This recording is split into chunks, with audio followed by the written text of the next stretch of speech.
When I came through earlier, you were about to have to sleep, so I didn't want to wake you, but I work in the ICU here at UK. We're a remotely based critical care unit. We all are experienced critical care nurses that work for UK.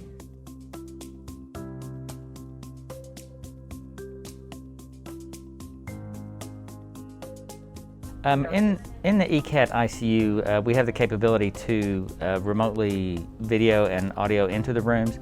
We can communicate with both the patients, staff members, family members if they're in there. We can help with questions.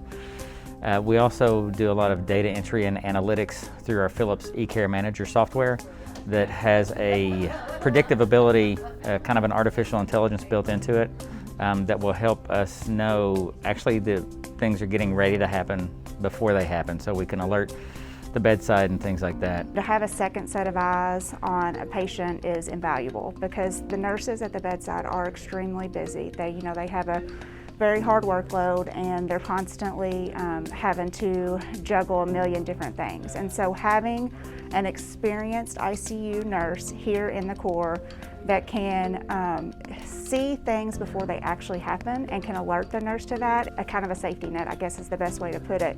We've had a couple of instances where we actually had a patient that the readings and stuff were becoming erratic that we were watching. We were able to prevent a fall on that gentleman. We've had another patient that we were able to actually prevent by notifying the nurse of what we thought was going on and videoing into the room. We were able to prevent a patient from extubating himself prematurely.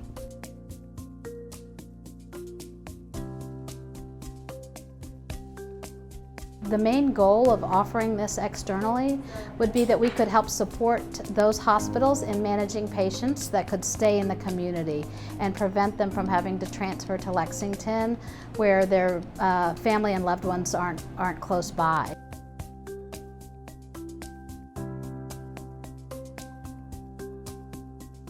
We were very fortunate that we decided to stand up the EICU at UK at the beginning of 2020 with no idea that COVID would be around the corner. What we were able to do with the EICU is oftentimes be a resource for the providers and the nurses so that they didn't have to fully gown up and glove to go in the room every time to interact with the patient. And that allowed us to keep our staff safe by decreasing the amount of time that our providers spent in the critical care room, and it also allowed us to conserve PPE because every time they had to go into the room before, they would have to gown and mask and glove.